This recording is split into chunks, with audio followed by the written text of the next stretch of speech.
Ok, salut à tous, bienvenue dans cette vidéo où on traite cette fois-ci des provisions pour dépréciation de créances. Voilà.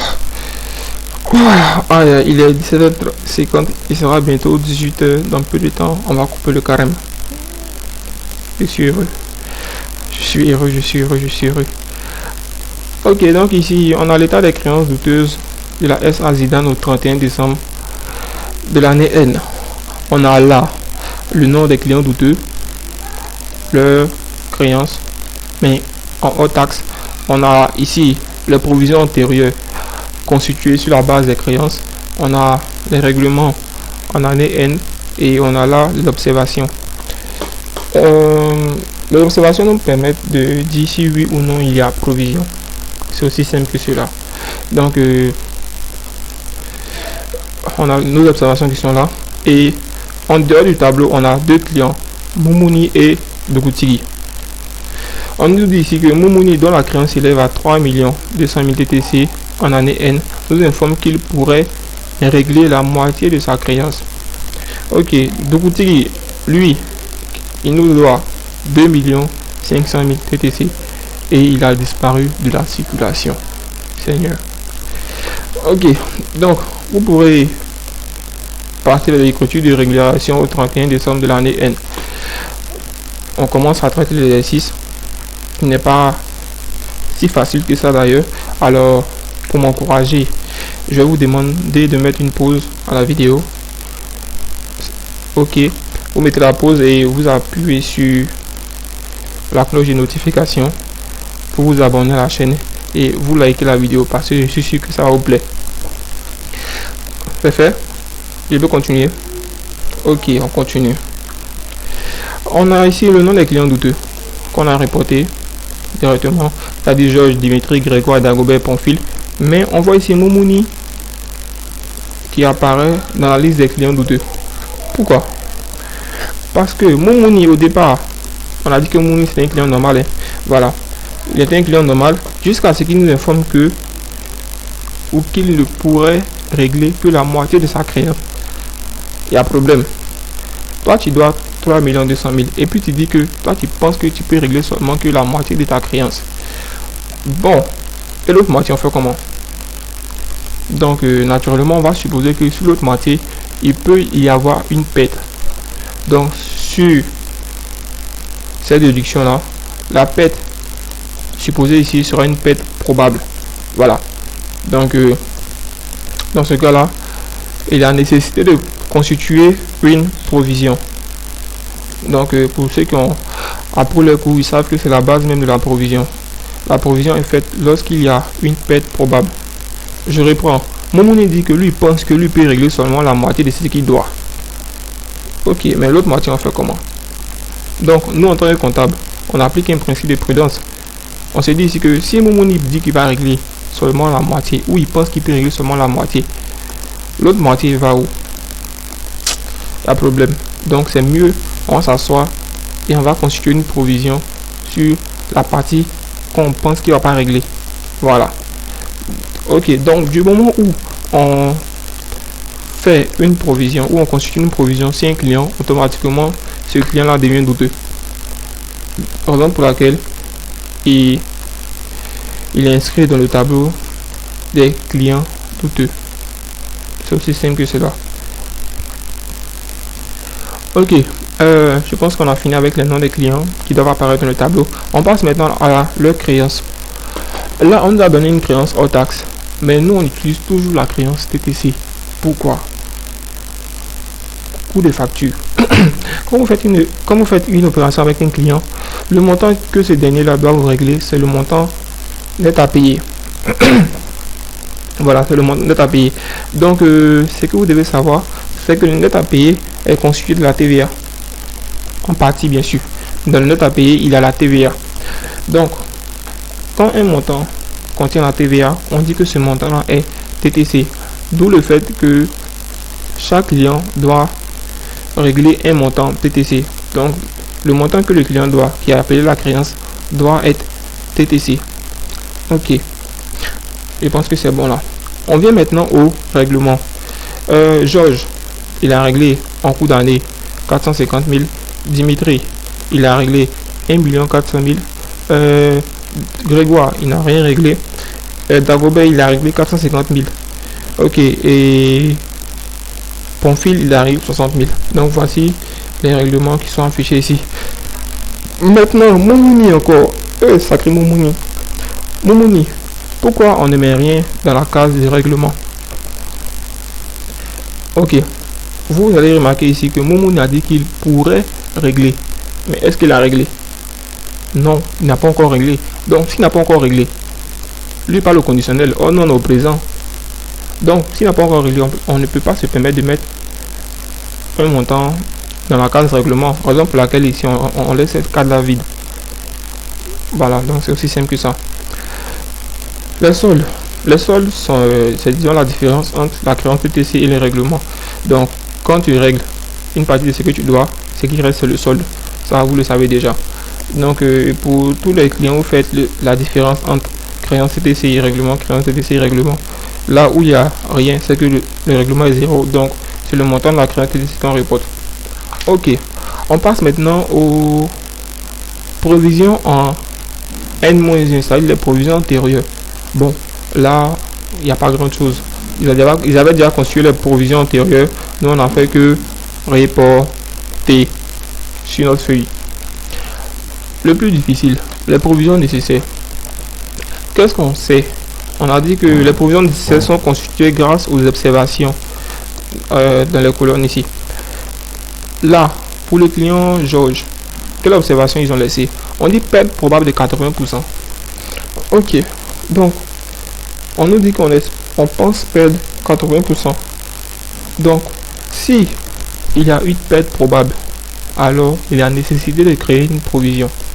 C'est comme ça ça marche. Donc la provision existe seulement si il y a une perte probable. Ok, quel sera le montant de la provision? Quel sera le montant de la provision? Le montant de la provision sera de 80%. Mais 80% de quoi? 80% du montant que le client n'a pas encore réglé. 80% du montant que le client n'a pas encore réglé. Quel est ce montant-là chez Georges? Ce montant-là, c'est le solde. C'est le solde que Georges n'a pas encore réglé. Donc, si on veut calculer le montant de la provision, on fait 789 000 fois 80%. Ça nous donne ça. C'est simple. C'est simple, c'est simple. On passe à Dimitri. Dimitri, ici, on nous dit que on espère récupérer 40% du solde. D'abord, où est le solde de Dimitri? Le solde de Dimitri est là. Ok.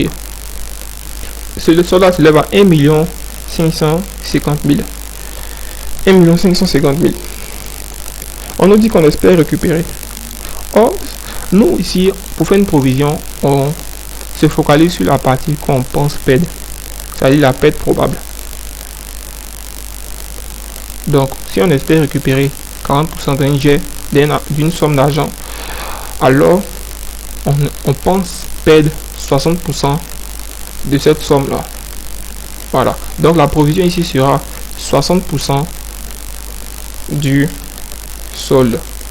Donc, 60% de ce montant-là, 60% des 1 550 000, ça fait 930 000 qu'on écrit dans la provision nécessaire pour Dimitri. On passe maintenant à Grégoire. On nous dit ici en observation, porter la provision à 450 000. Ça, c'est un pain béni. Je vous assure que si tous les exercices sont comme ça, là, avec cette observation-là, même le dernier, il a 22 sur 20. Pour calme. Ok, lorsqu'on dit porter la provision, il vous suffit seulement de reporter le montant qu'ils ont donné ici, là, dans la colonne des provisions. C'est-à-dire c'est le montant de la provision qu'ils ont donné qui est là. Vous voyez comment c'est facile. Pour Dagobert, observation, on nous dit pour solde. Quand on dit pour solde, ça veut dire que le montant qui règle, le montant qui s'apprête à régler, ça dit ici, Dagobert, voici le règlement, c'est même 450 000. Le montant qui va régler sera le dernier montant qu'il va donner. Voilà, c'est-à-dire, il nous informe que, par exemple, il y a un décès, ou bien il va voyager, ou bien son entreprise en faillite. Donc, ce montant qu'il nous donne, qu'il a là, qu'on prenne, c'est mieux. parce que lui il ne va plus venir encore vers nous pour donner quoi que ce soit. C'est pour ça qu'on dit pour solde. Donc ce montant là c'est inscrit dans le règlement et on détermine quoi? Le montant du solde. Voici ce qui nous reste à l'encaisser, mais comme il a dit pour solde là, on vient plus vers lui encore pour l'encaisser. Donc comme on sait déjà que on n'ira pas vers lui pour l'encaisser, la perte là elle est consommée, elle est certaine. C'est plus une question de non, peut-être pas, c'est sûr que ici là on va perdre. Donc comme on va perdre là, ce montant on inscrit directement en perte. Il n'y a pas à faire de provision sur lui. Voilà. Et la provision s'il y a une perte probable. Or ici là, j'ai dit que lorsque le monsieur donne 450 000 là, le reste de l'argent, il va plus donner. C'est sûr. Donc ce montant là sera considéré comme une perte. Alors on inscrit ce montant là dans la perte et il n'y a pas de provision. Je suis décontracté. Voilà, je suis bien décontracté. J'espère que les explications passent de manière terre à terre. Ton fil est porté disparu. Mon fil est porté disparu. Oh. Ok, donc qu'est-ce qu'on va dire? Qu'est-ce qu'on va faire pour mon fil? Il précise que de manière terre à terre, porté disparu et pour solde veulent dire la même chose. Voilà, c'est-à-dire que là on sait déjà que la perte, c'est le montant qu'ils doivent régler après avoir effectué ces règlements là seront pas réglés encore au fait. Voilà, ni en partie ni en totalité. Donc selon nos calculs qu'on a ici, Pamphile qui nous devait 708 000, il a réglé 60 000 et puis on nous dit il est porté disparu. Ça veut dire que le montant que Pamphile doit régler et là sera un montant perdu. On va jamais pouvoir récupérer, c'est sûr. Alors il n'y a pas de provision puisque la perte ici est certaine. Donc quand la perte est certaine, on fait pas de provision, on met le montant en perte. Ok, Pamphile est fini. On vient maintenant sur Momoni. Ok, sachez que Momoni qui était un client normal est devenu client douteux. Voilà, raison pour laquelle il n'y a pas de provision antérieure sur Momoni. Momoni était un client normal jusqu'en année N. Ça veut dire que jusqu'en année N, il n'était pas douteux. Donc, un client qui n'est pas douteux, on ne peut se permettre de calculer les provisions sur lui. Voilà. Donc, avant l'année N, il s'agit ici de l'année N-1. Momoni n'était pas client douteux, raison pour laquelle il n'y a pas eu de provision antérieure. Voilà.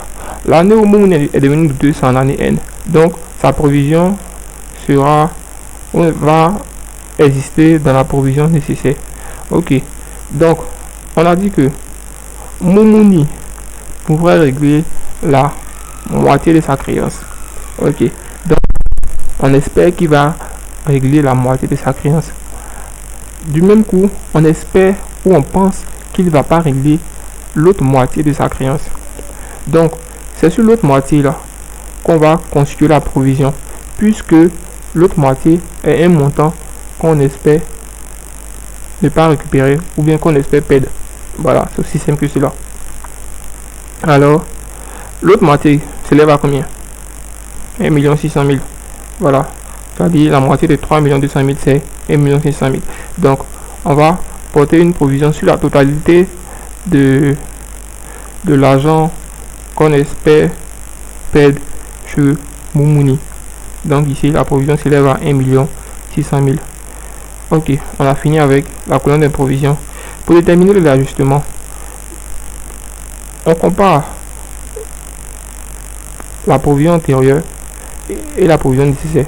Voilà, c'est aussi simple que cela. Si la provision nécessaire est supérieure à la provision antérieure, alors il y a dotation. Si la provision antérieure est supérieure à la provision nécessaire, alors il y a reprise. Je reprends. Si la provision nécessaire est supérieure à la provision antérieure, il y a dotation.